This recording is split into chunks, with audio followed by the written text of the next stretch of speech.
लोग मुझे ईश्वर मान बैठे थे। परिस्थितियों ने मुझे ईश्वरत्व के सिंहासन पर बैठाने में अपनी गंभीर भूमिका बड़ी योग्यता से निभाई थी। शायद नियति की भी यही मंशा थी। ईश्वर ने मनुष्य को बनाया है या नहीं, यह विवाद का विषय हो सकता है, पर मनुष्य ने ईश्वर को अवश्य बनाया है, यह निर्विवाद है। अद्भुत है, यह मनुष्य भी पत्थर को भी देवता बना देता है, और आश्चर्य है कि उससे आशीर्वाद भी लेता है। फिर मैं तो मनुष्य ही था, बस एक सोपान ऊपर उठना था। परिस्थितियों ने ऊपर उठा दिया और नियति साधु साधु कहते हुए नाचने लगी। जिन परिस्थितियों ने मुझे ईश्वरत्व प्रदान किया उसकी चर्चा आचार्य गर्ग से हुई थी। उनकी आंखों से वह भयानक रात उतरती ही नहीं थी। रात आधी जा चुकी थी, आसमान फटा पड़ रहा था, मूसलधार वर्षा हो रही थी। परिस्थितियां स्वयं अनुकूल हो गई थी, अन्यथा मेरे पिता वसुदेव जी क्या करते।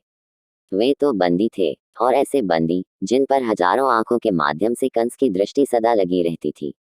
पर वाह रे गर्गाचार्य, उन्होंने उन आंखों के सघन जाल के बीच से मुझे निकाल ही लिया। किंतु आपने मेरे ही लिए ऐसा क्यों किया? मैंने पूछा। वसुदेव के तो और भी पुत्र हुए थे। तब उन्होंने संपूर्ण पृष्ठभूमि बताई थी। तुम्हारे मामा कंस ने अपने पिता उग्रसेन को ही बंदी बनाकर कारागार में डाल दिया था, सत्ता की लिप्सा के कारण। लोगों ने इस अन्याय का विरोध नहीं किया। किया क्यों नहीं? गर्गाचार्य बोले। पहले तो लोगों ने पिता पुत्र के बीच का इसे घरेलू मामला समझा, पर ज्यों-ज्यों तस्वीर साफ होती गई, विद्रोह की चिनगारी विस्फोटक रूप लेने लगा। प्रजा कंस की हत्या कर देगी। कई दिनों तक वह प्रासाद में अपने प्रकोष्ठ से बाहर भी नहीं निकला। पर इसी बीच बड़ी होशियारी से उसने अपने श्वसुर जरासंध के पास सूचना भेजी और एक बड़ी मागध सेना बुलाई। हो सकता है उसने जरासंध के संकेत पर ही ऐसा किया हो, मैंने कहा।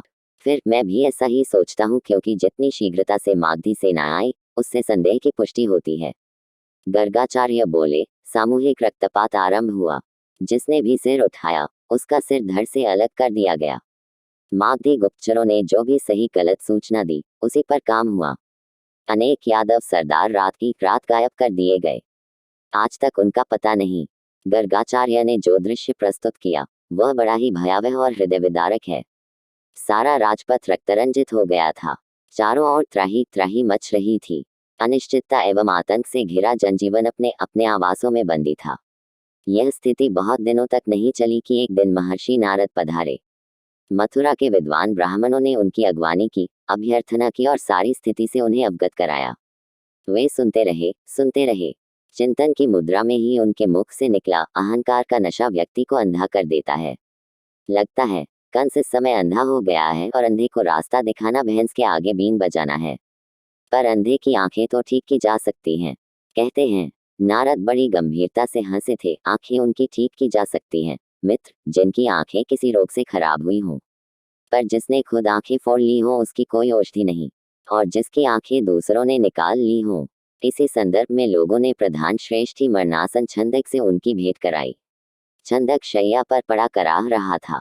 उसका पूरा परिवार मारा जा चुका था। अपनी दुखद कहानी कहने के लिए या पूर्वजन्म के पापों को भोगने के लिए वह अब भी जीवित बच गया था। कंस को विश्वास था कि वह अवश्य यादवों की मदद करेगा। इसी से मागधी सैनिकों ने उसकी यह दशा की थी। उसे देखते ही नारद की आकृति लाल हो गई। उनके नेत्रों में रक्त उतर आया। घबराओ मत वत्स, कंस स्वयं अपने नाश की ओर अग्रसर हो चुका है। उनकी आवाज इतनी गंभीर थी कि लगा उनका चिंतन धधकने लगा है। जो राजा अपनी ही प्रजा को लूट रहा हो, उसकी हत्या कर रहा हो, कितने दिन सत्ता उसके पास रह सकती है? श्रेष्ठी के निवास से निकलते निकलते नारद जी ने कंस से मिलने का संकल्प कर लिया था। मैं स्वयं कंस से मिलता हूँ, किंतु इस समय उसका भभक रहा है।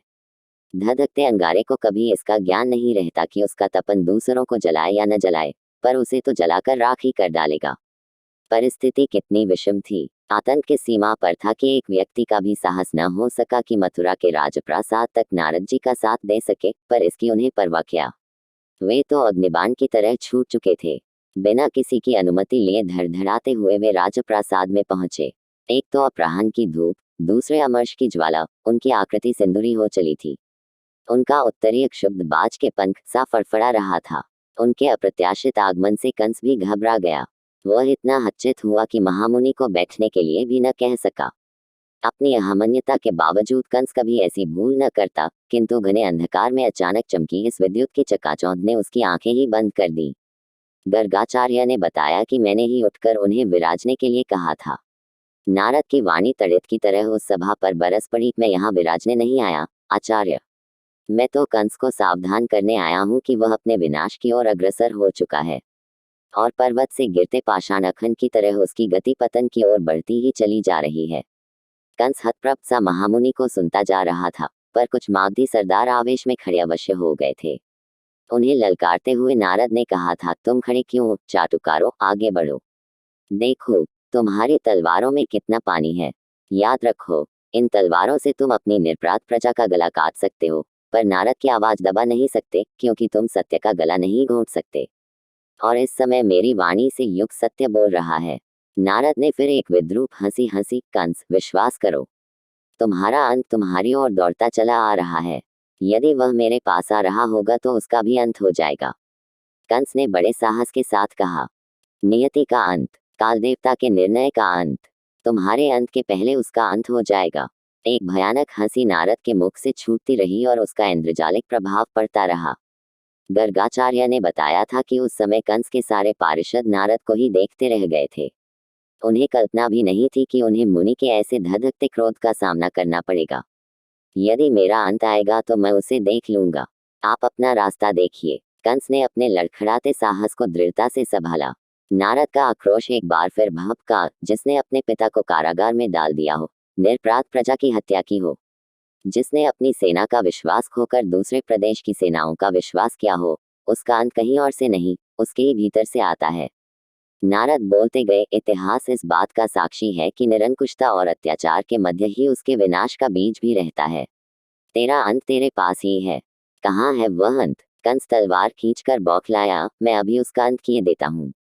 तुझे ऐसे दिखाई नहीं पड़ेगा, उसे विवेक की आंखें ही देख सकती हैं, परंतु तेरे विवेक को तो तेरा अह निगल गया है। कहते हैं, कंस के सिंहासन के पीछे ही उसकी प्यारी बहन देवकी खड़ी खड़ी महामुनि को एकटक निहार रही थी। पूरी सभा में एकमात्र नारी, और वह भी अपने प्रिय भाई के अंत की घोषणा सुनती हुई एकदम अवाक और सहमी सामने आखेटक को देखती हुई मृगी की तरह। मुझे नहीं दिखाई पड़ रहा है तो क्या आप देख रहे हैं? कंस बोला, हाँ हाँ, मैं देख रहा हूँ।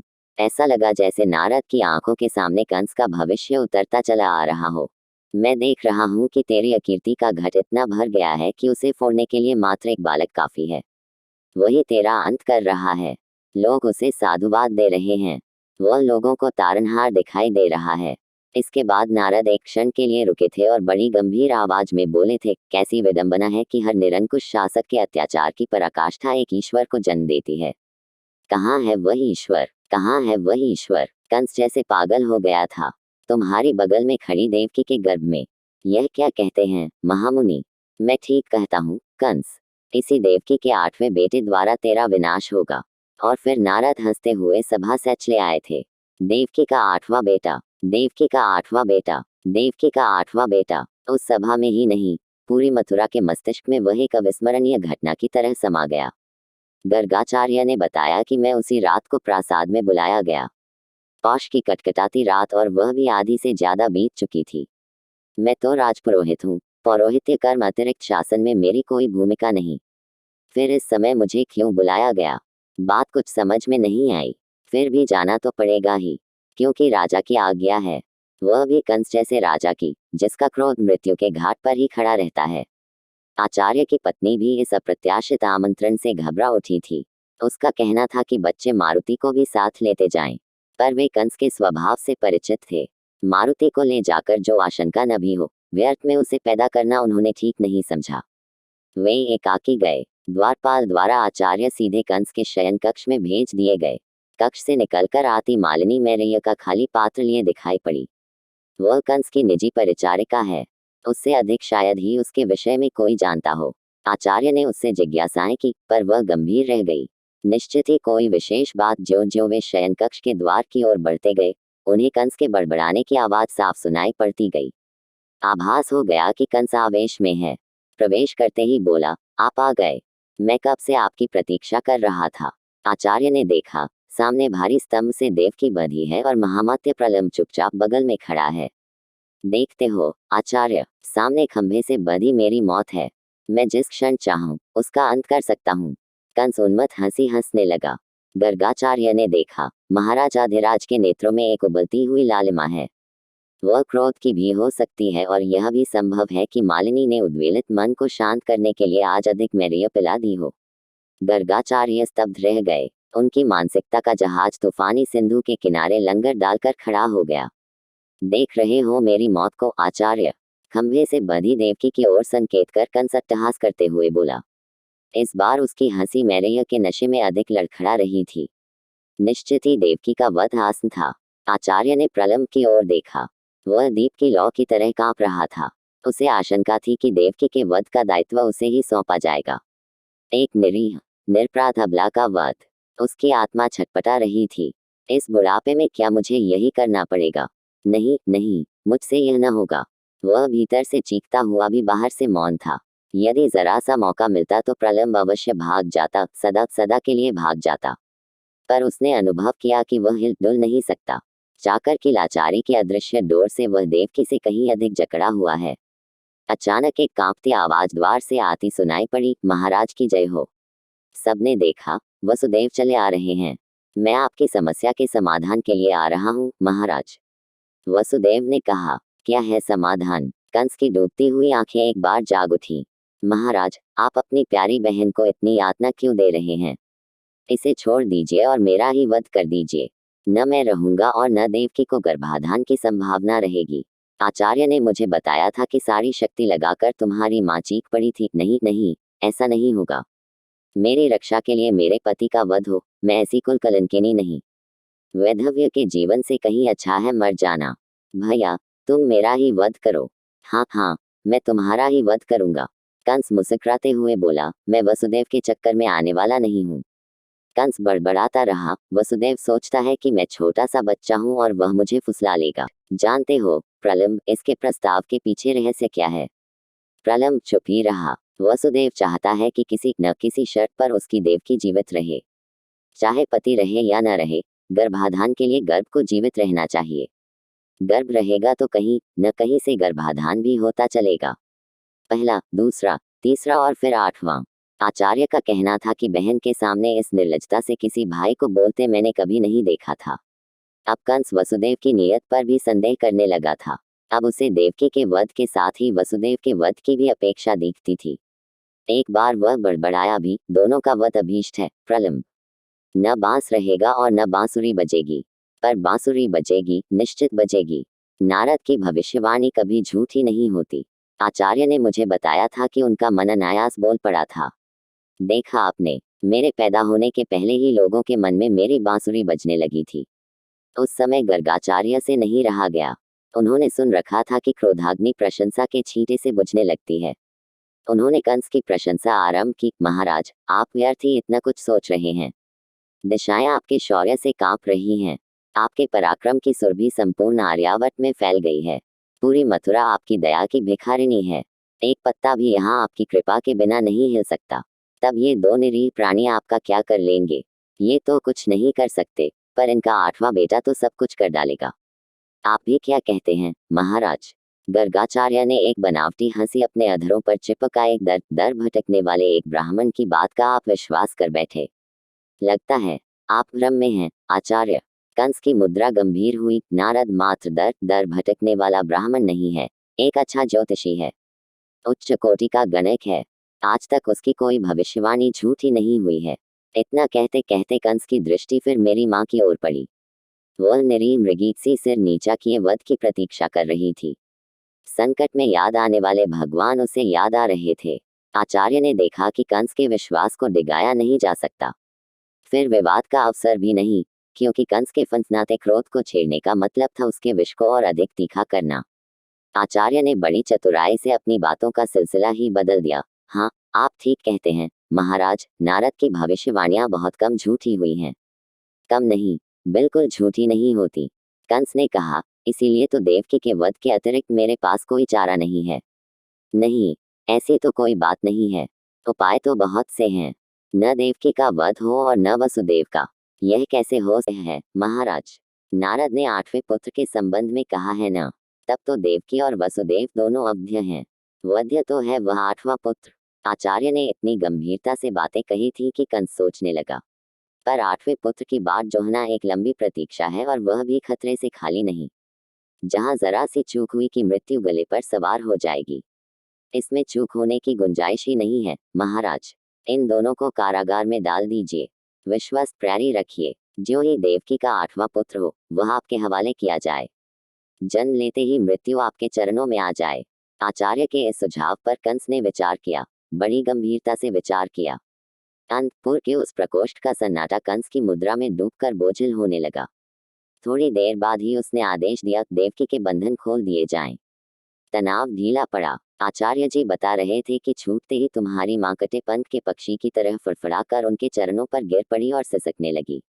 जीवन की आशा समाप्त हो जाने के बाद जीवित रहने का सुख पुनरुज्जीवन जैसा रोमांचक होता है। माँ ऐसी ही रोमांचक मानसिकता में उनके चरणों पर गिरी थी। पर आचार्य व्यग्र हो उठे थे। उन्हें लग रहा था कि इसे महाराज के चरणों पर गिरना चाहिए, पर यह गिरी है मेरे चरणों पर। कहीं कंस के को इससे चोट तो नहीं लगेगी, क्योंकि सत्ता के घायल अहंकार की ऊष्मा किसे भस्म कर देगी, इसका ठिकाना नहीं। तुम मेरे चरणों पर नहीं, महाराज के चरणों पर गिरो, जिनकी कृपा से तुम्हें जीवनदान मिला है, आचार्य ने कहा। तब वह कंस के चरणों पर गिर गई थी। कंस खिल उठा था। उसे लगा मृत्यु स्वयं उसके चरणों पर सिर पटक रही है। एक निरंकुश शासक की महत्वाकांक्षा के हिमालय पर तांडव करती है, पर उसे खुद नहीं मालूम रहता कि बर्फ कब पिघल जाएगी और वह कब लड़खड़ाकर गट में गिरेगी। देखो, मैं तुम्हारे आठवें पुत्र की प्रतीक्षा नहीं करूंगा। जन्म लेते ही तुम्हें अपने प्रत्येक पुत्र को दे देना होगा। कौन जाने वह आठवें की जगह सातवें या किसी और गर्भ से ही पैदा हो जाए। उस समय मेरी माँ की निरीहता अपने निर्मम भाई को निहारती रह गई थी। गर्गाचार्य ने बताया था कि इस घटना से कंस पर मेरा प्रभाव बढ़ा। वह मुझ पर बड़ा प्रसन्न हुआ। उसने उसी समय कहा था, जिस उचित सलाह की अपेक्षा मुझे महामात्य से थी, उसे आपने पूरी की। इसीलिए तो मैंने आपको इस मध्य रात्रि में बुलवाया था। शायद आप मेरे आह्वान पर घबरा उठे हों। घबराना क्या है महाराज, मैं तो आपका चाकर हूँ। मेरा अस्तित्व ही आपकी कृपा पर है। जब भी आदेश दीजिएगा, दोनों हाथों और दोनों पैरों से उपस्थित हो जाऊंगा। सुना है, उस समय कंस के अहंकार को बड़ी संतुष्टि मिली थी। वह आचार्य पर गदगद था, हाथ और पैरों से उपस्थिति का आश्वासन पाकर। सोचता हूँ, किसी समय राजसत्ता ब्राह्मण के मस्तिष्क की उपस्थिति से प्रसन्न होती थी, अब उसका ब्राह्मण के हाथ और पैरों की उपस्थिति से संतुष्ट होने लगा और ब्राह्मण की मानसिकता भी अपने यथार्थ चिंतन की उपेक्षा कर आश्रयदाता की चाटुकारिता में व्यस्त हो गई। जो निर्देशित था, वह चापलूस चाकर हो गया। पतवार ही जब नाव पर बोझ बन जाए तब तो उसका डूबना निश्चित है। किंतु नाव उस समय नहीं डूबी। जब आचार्य कंस के प्रासाद से निकल रहे थे, दूर से आती ब्राह्म मुहूर्त की शंखध्वनि ने उनकी अगवानी की। किंतु प्रासाद के निकट मंदिर मौन खड़े थे, फिर भी उनमें जीवन सुगबुगा रहा था। पूजन की प्रक्रिया चल रही थी। अजीब बात है, मंदिर में शंखनाद नहीं, घंटे घड़ियाल की ध्वनि नहीं, देवदासियों का नर्तन नहीं, अग्निहोम की व्यवस्था नहीं। फिर ब्राह्म मुहूर्त की पूजा कैसी? स्वयं आचार्य को आश्चर्य था। उनके सामने ही एक पवित्र परंपरा ध्वस्त हो रही थी और वे मौन थे। आचार्य यदि पूछे भी तो किससे पूछे? वे धुंधलके में ही आगे बढ़े। उन्हें लगा कि एक छाया प्रतिमा उनकी ओर बढ़ती चली आ रही है। अपनी गति को अपेक्षाकृत कम करते हुए वे चलते रहे। निकट आते आते वह छाया मूर्ति स्पष्ट होने लगी। आचार्य को अभिवादन करता हूँ, उसने धीरे से कहा। अरे, यह तो छंदक है। आचार्य ने तुरंत पहचान लिया। मैं आपको बधाई देता हूँ। किस बात के लिए? प्रासाद से जीवित निकल आने के लिए। क्यों, मेरी पत्नी की तरह आप लोग भी मेरे जीवन के प्रति आशंकित थे क्या? अवश्य ही, और हमारी आशंका निराधार नहीं थी। मध्य रात्रि में आखिर आचार्य का आह्वान क्यों? यदि मध्य रात्रि में ही आचार्य की आवश्यकता पड़ जाए तो अब समझा। छंदक की मुद्रा व्यंग्यात्मक हुई, मूल्य बदल गए हैं। ब्राह्म मुहूर्त में शंखनाद के बीच यज्ञों का धूम जहां वातावरण को सुरभित करता था, वहां आज सन्नाटा रेंग रहा है। वैसे ही जिन आचार्यों के हाथ अग्निहोम की हवि देते थे, हो सकता है महाराज के कक्ष में आज मैर्य का पात्र भरने लगे हों। सुनते ही आचार्य खिलखिला पड़े और उनका साथ छंदक की हंसी ने भी दिया। पर दोनों की उन्मुक्त हंसी उस भयग्रस्त और शंकित वातावरण में अधिक देर तक बिखर न सकी। बड़ा विचित्र लग रहा है छंदक। छंदक के कंधे पर हाथ धरे आगे बढ़ते हुए आचार्य ने कहा, ये मंदिर ब्राह्म मुहूर्त में भी कैसे गुमसुम खड़े हैं? इनमें अर्चन पूजन की कोई ध्वनि नहीं। वह तो बहुत पहले से ही बंद हो गई है। लगता है अब कंस को देवताओं के प्रकोप का भी भय नहीं। भय अब उसे मात्र एक रह गया है और वह है देवकी के 8वें पुत्र का। छंदक ने कहा, उसी की रक्षा करके तो आ रहा हूँ। इतना कहने के बाद प्रासाद में घटित घटना आचार्य ने छंदक को सुनाई। यह तो हम जानते थे कि नारद की भविष्यवाणी के संदर्भ में कंस कुछ करेगा, पर हमें कभी विश्वास नहीं था कि वह अपनी प्रिय बहन की हत्या पर ही उतारू हो जाएगा। जीवन का मोह व्यक्ति से कुछ भी करा सकता है, व्यक्ति से नहीं। कंस से कहो। और फिर एक खिलखिलाहट शून्य में तैरने लगी। वह सोचता है कि मैं मरूंगा ही नहीं। छंदक बोला, मैं तो उसे कहना चाहूंगा कि मूर्ख। मृत्यु के दूत यमराज के भैंसों पर सवार होकर नहीं आते, वे तो जीवन पर ही सवार होकर आते हैं। जिस दिन तू जन्मा है उसी दिन तेरी मौत निश्चित हो चुकी है, फिर इतनी निशस्ता क्यों? तो कहते क्यों नहीं, अभी समय नहीं आया है? तो समय की प्रतीक्षा करो और 1 दशक तक बैठे रहो। 1 दशक तक? और नहीं तो क्या? देवकी का 8वां पुत्र आज ही तो आने वाला नहीं है। उसके लिए कम से कम 10 साल तक प्रतीक्षा तो करनी ही होगी। छंदक चुप हो गया। उसे लगा कि डूबते उतराते हम जिस किनारे की ओर बढ़े जा रहे थे, वह पास मालूम होने पर भी अभी बहुत दूर है। आचार्य ने उस धुंधलके में ही उसकी मुख मुद्रा पढ़ ली और दाहिने हाथ से ही उसका कंधा थपथपाते हुए कहा, 10 वर्षों का समय इतिहास में कुछ नहीं होता, छंदक। और जब तक पाप का घड़ा नहीं भरता तब तक ईश्वर जन्म नहीं लेता। तो क्या सचमुच देवकी के 8वें गर्भ से ईश्वर का अवतार होगा? नारद ने तो ऐसा ही कहा है। देखा आपने, जन्म के कितने पहले से ही ईश्वरत्व मुझ पर थोप दिया गया। और वास्तविकता यह है कि ईश्वरत्व पाना तो दूर, मैं उसे अब तक पहचान भी न पाया। अनुते अनुया महेते मह्यम की कल्पना भी कितनी दुरूह है। फिर मैं कर्म में विश्वास करने वाला व्यक्ति, उसके भोग में विश्वास करने वाला व्यक्ति, अवश्य में भोक्तव्यम कृतकर्म शुभाशुभम में व्यक्त होने वाली मेरी आस्था इस ईश्वर के झमेले में कैसे पड़ती? फिर भी काल और नियति ने एक परिस्थिति के बाद दूसरी परिस्थिति को जोड़कर वह माला बनाई, जिसके पहनते ही मैं भगवान की तरह पूज्य हो गया। हाँ, तो मैं गर्गाचार्य से सुनी कथा सुना रहा था। छंदक महामात्य प्रलंब का गुरु भाई था। वय में उससे बहुत छोटा था। शास्त्रज्ञ था। उग्रसेन के समय प्रासाद में उसकी बड़ी प्रतिष्ठा थी। महाराज के बंदी बनाए जाते ही उसका प्रासाद में प्रवेश निषिद्ध हो गया। कहते हैं, उसने कंस के इस अनैतिक कार्य का विरोध भी किया, जिससे वह कंस के सैनिकों द्वारा प्रताड़ित हुआ। अब वह प्रत्यक्षतः सत्ता का विरोध नहीं करता, पर अप्रत्यक्षतः वह कुछ न कुछ किया ही करता है। भीतर ही भीतर उसने कंस के विरोधियों का एक दल ही बना रखा है। इसकी सूचना भी कंस को मिली। उसने छंदक के विनाश के लिए कुछ भी उठा नहीं रखा। जब जरासंध के मागधी सैनिक मथुरा में आए तब उन्होंने सबसे पहले छंदक के आवास में आग लगाई। छंदक तो किसी प्रकार बच गया, पर उसका सारा परिवार जल गया। कहते हैं, उसी धधकती अग्नि के समक्ष छंदक ने कहा था, हे अग्नि देवता, मेरे परिवार का प्रत्येक व्यक्ति आज तुम्हारी पवित्र हवि बन गया है, फिर भी दुखी नहीं हूँ। इसे भवितव्यता मानकर स्वीकार करता हूँ और तुम्हें प्रणाम करता हूँ, क्योंकि तुम ही सृष्टि की अस्मिता हो। तुम्हारी ऊष्मा कण कण में व्याप्त है, वही तुम्हारा प्रच्छन्न रूप है। जब तुम प्रत्यक्ष होते हो, धू धू करती तुम्हारी विकराल लपटें किसे नहीं निगल जाती। तुम्हारी ही लीलाएं दावाग्नि और बड़वाग्नि में दिखाई देती हैं। हे प्रभु, इस समय तुम जल रहे हो, खूब जलो।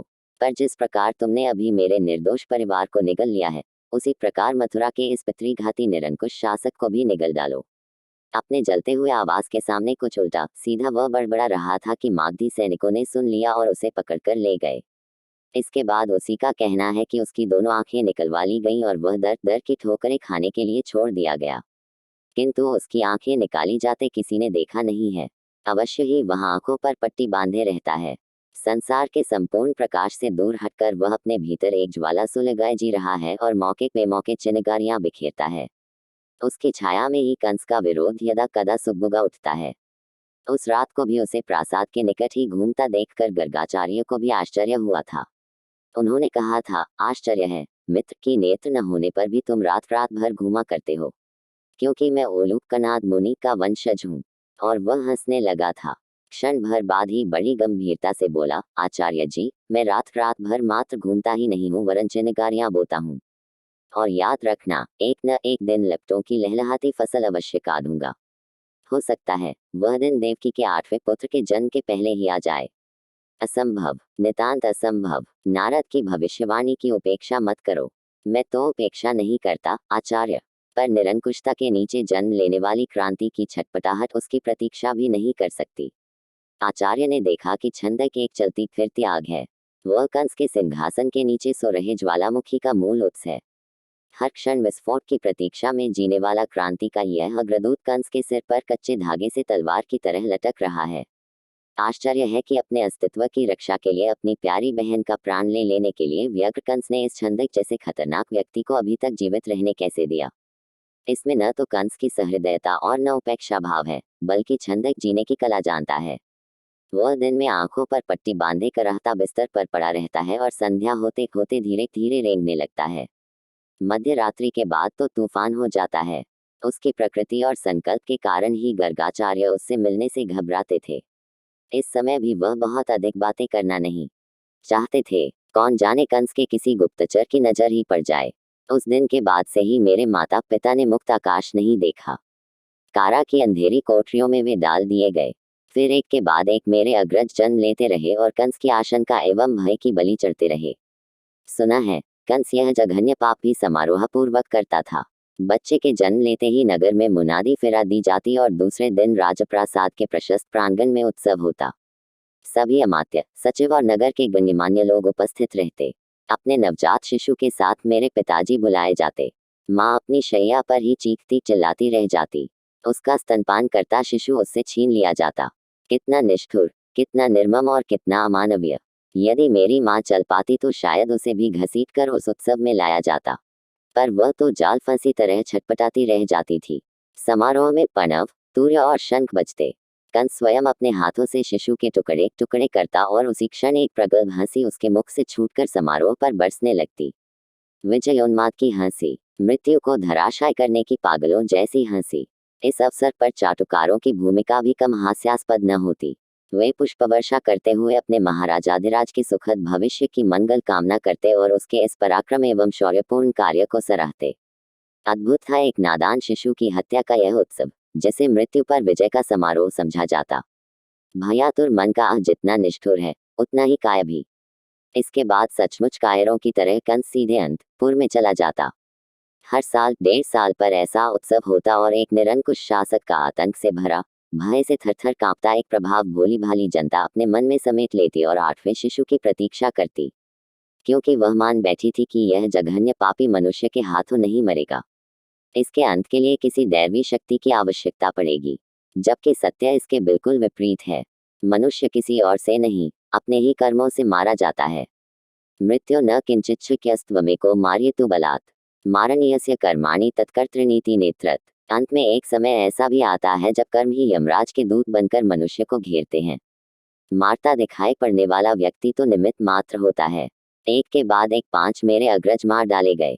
छठे शिशु के मरण महोत्सव में एक विशेष घटना घटी। शिशु की हत्या के बाद विजयी मनस्थिति में कंस अंतःपुर की ओर लौट रहा था कि शुभकामनाओं से लदी एक आवाज उसकी ओर फेंकी गई, महाराज की जय हो, अंधकराज अमर रहे। लोगों ने देखा, छंदक आंखों पर पट्टी बांधे लड़खड़ाता चला आ रहा है। गर्गाचार्य ने बताया था कि लोग उस समय चकित रह गए उसे देखकर। प्रासाद में वहां कैसे गया, उसे प्रवेश कैसे मिला। वह कंस की ओर दौड़ा। प्रतिहारियों और सैनिकों ने उसे रोका। वह वहीं से चिल्लाया, कृपा निधान, मैं आपसे कुछ निवेदन करना चाहता हूँ। क्षण भर के लिए महाराज के बढ़ते कदम रुक गए। उन्होंने मुड़कर देखा, शायद पहचाना भी हो। फिर विजयी मुद्रा में बड़े उपेक्षा भाव से बोले, जो कहना हो महामात्य से कहो, किंतु महाराज मैं आपसे ही कहना चाह रहा हूँ। क्यों? नितांत गोपनीय है। गोपनीय? कंस कुछ सोचने लगा। छंदक को लगा कि उसकी औषधि काम कर गई है। उसने एक मात्रा और दी, महाराज आप इसे स्पष्ट समझ लीजिए कि मैं यहाँ अपनी आंखें मांगने नहीं आया हूँ और न किसी वृत्ति की आकांक्षा से ही आपका आह्वान कर रहा हूँ। वस्तुतः आपके भविष्य की ही चिंता मुझे राजप्रासाद में ले आई है। मैं चाहता हूँ कि आप अभी रहें और आपके साथ जो छल किया गया है आप उसे समझें। मेरे साथ छल? आशंकित मन का तार बज उठा। वह उसी की ध्वनि में उसे समझने लगा। अवश्य ही छंदक उसे रहस्यमय लगा होगा। फिर भी वह उसे लेकर अंतपुर में चला गया। सभी राजकर्मचारी और उपस्थित जन स्तब्ध रह गए। घंटों छंदक कंस के मंत्रणा कक्ष में था। गर्गाचार्य ने ही बताया कि औरों की तरह मैं भी सोचने लगा कि छंदक की इस नई राजनीति का रहस्य क्या है, पर कुछ समझ नहीं पाया। कई दिनों तक मौन आशंकाओं से मथुरा का सन्नाटा थरथराता रहा। 1-2 महीने इसी तरह बीत गए कि एक रात कारागार में पड़े मेरे माता पिता को मालूम हुआ कि बंदी गृह के प्रतिहारी बिना किसी सूचना के अचानक बदल दिए गए हैं। कारागार से सटी हुई यमुना बहती थी। उसके पिछले द्वार पर जल के थपेड़े लगते थे। मेरे माता पिता को इसी द्वार से प्रतिदिन स्नान की अनुमति थी, पर अब यह सुविधा भी छीन ली गई। कारा के भीतर ही उनका संसार सिमट गया। औरों की कौन कहे, अब राजकर्मचारी भी उनसे मिल नहीं सकते थे। कारा का खुला आकाश ही उनका अपना था। वे उसी ओर अपनी कातर दृष्टि लगाते, नारद की भविष्यवाणी स्मरण करते और तारनहार की कल्पना में घंटों मग्न रहते। नारद की भविष्यवाणी वह मरीचिका थी जिसके पीछे मेरे माता पिता की आशा का मृग दौड़ने लगा। कल्पनाएं कलोल करने लगी। यदि स्वप्न न होते तो जीवन भार हो जाता। मेरे माता पिता अपने सुखद स्वप्नों में ही जी रहे थे। अब बहुधा राजवैद्य भी मेरी माता को देखने आया करते थे। शायद उन्हें अपने आश्रयदाता को गर्भाधान की सूचना देनी, और एक दिन उन्होंने दी। अब उन पर पहरा कड़ा कर दिया गया। यहाँ तक कि आचार्य भी मेरे माता पिता से मिल न सके। बात क्या है, अभी तो 7वां ही गर्भ है। नारद ने तो 8वें बेटे के संबंध में बातें की थी, फिर कंस इतना सजग क्यों, इतना सावधान क्यों? प्रशासनिक जागरूकता पूरे नगर में दिखाई पड़ने लगी। अब मथुरा की गलियां भी मागधी सैनिकों के पच्चाप से बहुधा चरमराया करती। आचार्य जी ने बड़ी चेष्टा की इस परिवर्तन का रहस्य जानने के लिए, पर वे किसी निष्कर्ष पर नहीं पहुंचे। उन्हें इस परिवर्तन के भीतर भी एक परिवर्तन और दिखाई दिया। अब छंदक की शत्रुता पर कंस की मित्रता का पानी चढ़ गया है। अब वह प्रासाद में आने जाने लगा है। एक दूसरे के रक्त के प्यासों की यह मित्रता लोगों के आश्चर्य का कारण थी। हर कोई यह देख रहा था कि सर्प और मयूर की यह मित्रता जंगल पर क्या ढहाती है। छंदक अब आचार्य जी से कटा कटा रहता था, जैसे कभी कि उनकी पहचान ही न हो। आचार्य जी को इसका दुख था। उन्हें बड़ी वितृष्णा होने लगी थी। वे सोचते, सत्ता की निकटता जब इतनी मादक है तब सत्ता कितनी मादक होगी। वह मनुष्य को कितना बदल देती है। जानवर तो ऐसा नहीं बदलता। शायद इसीलिए मनुष्य जानवर से श्रेष्ठ है। एक रात शयन आरती के बाद शिव मंदिर के बाहर आचार्य जी को छंदक मिला। आज तुम्हें जाने नहीं दूंगा। आखिर मैं जाता कहाँ हूँ? छंदक खलनायकों की तरह मुस्कुराया। आज भले ही मत जाओ, पर जब जब तुम्हें मेरी आहट लगती थी तुम कतरा कर जाते थे, इसलिए कि इस तरह का कभी एकांत नहीं मिला। जहाँ कंस से इतनी घृणा थी वहाँ अब नित्य प्रासाद में जाने लगे। आखिर इतना परिवर्तन कैसे? परिवर्तन केवल क्रिया में है, उद्देश्य में नहीं। मतलब यही कि आज भी मैं प्रासाद में चिनगारी बिखेरने जाता, चिनगारी बिखेरने या पुष्पवर्षा करने। पुष्पवर्षा। छंदक जोर से हंसा। उसकी निर्व्याज हंसी उस अंधकार भरी स्तब्धता में बड़ी देर तक कांपती रही। देखना, ये सारे पुष्प एक दिन चिनगारियों में बदल जाएंगे। उसने कहा, मैं जानता हूँ मेरे इस परिवर्तन से मथुरा के अधिकांश लोग मेरे संबंध में वैसा सोचते होंगे जैसा आप सोचते हैं। मैं क्या सोचता हूँ? यही कि छंदक आजकल चापलूस हो गया है। कंस को विश्वास में लेकर किसी स्वार्थ सिद्धि में लगा है। इतना कहकर वह पुनः हंसा। यह तो अवश्य है कि मैं उसे विश्वास में ले रहा हूँ, पर किसी स्वार्थ के लिए नहीं, वरन उसकी आंखें बंद कर अग्निकुंड में धकेल देने के लिए। इसका तात्पर्य यह है कि तुम अपने स्वार्थ के लिए नहीं, वरन मथुरा के स्वार्थ के लिए चिंतित हो, बल्कि परमार्थ के लिए कहिए। आचार्य की बात काटते हुए छंदक बोला, जिसका शासन अनीति पर स्थित हो, जहाँ निरीहों के रक्त से तलवारें अपनी प्यास बुझा रही हों, जहाँ तपस्वी सताए जा रहे हों, जहाँ विद्वानों की जिह्वा पर ताला डाल दिया गया हो, वहाँ के शासक को यदि अग्नि में झोंक दिया जाए तो निश्चित ही पुण्य की प्राप्ति होगी। आचार्य को लगा कि छंदक में दिखाई पड़ने वाला परिवर्तन सही है। उनके मन में बनने वाली छंदक की छवि एकदम बदल गई। वह प्रसन्न हुए और उसके कंधों पर हाथ रखकर उसे मंदिर के प्रांगण में लगी अमराइयों के झुरमुट में ले गए। रात्रि का मध्य प्रहर और ग्रीष्म ऋतु। दिन भर की तपती धरती को पवन अपने शीतल झोंकों से सहलाने लगा था। वातावरण उनींदा। आचार्य जी ने इस स्तब्धता का पूरा लाभ उठाते हुए छंदक को और अधिक खोलने की चेष्टा की। पहले उसने आचार्य से शपथ ली कि वे इसकी गोपनीयता को रंच मात्र भी उद्घाटित नहीं करेंगे। फिर उसने बताया, मैंने कंस से कहा है कि नारद ने आपको धोखा दिया है। आपका संहारक देवकी का 8वां बेटा नहीं वरन 7वां होगा। तो क्या उसने तुम्हारी बात का विश्वास कर लिया? आचार्य ने पूछा। सभा में पहले तो नहीं किया। वह सोच भी नहीं सकता था कि मुनि भरी झूठ बोल सकते हैं, पर मैंने उसे अच्छी तरह समझाया कि नारद मात्र भविष्य दृष्टा और मुनि ही नहीं है, वरन एक प्रखर राजनीतिज्ञ हैं, और राजनीतिज्ञ के लिए सत्य और झूठ एक सिक्के के 2 पहलू मात्र होते हैं। उपयोगिता के आधार पर ही वह उन्हें परखता है। सत्य में उसकी कोई आसक्ति नहीं, झूठ से उसकी कोई विरक्ति नहीं। जैसा अवसर देखा और जिससे लाभ की संभावना बनी, वह बोल दिया। कंस ने यह नहीं पूछा कि नारद के इस झूठ के पीछे उद्देश्य क्या है। पूछा था, मैंने बताया कि उनकी मंशा है कि आपका सारा ध्यान 8वें पुत्र पर केंद्रित रहे और 7वें को वह किसी प्रकार बचा लें। किंतु तुम्हारे इस झूठ के पीछे तुम्हारी मंशा क्या है?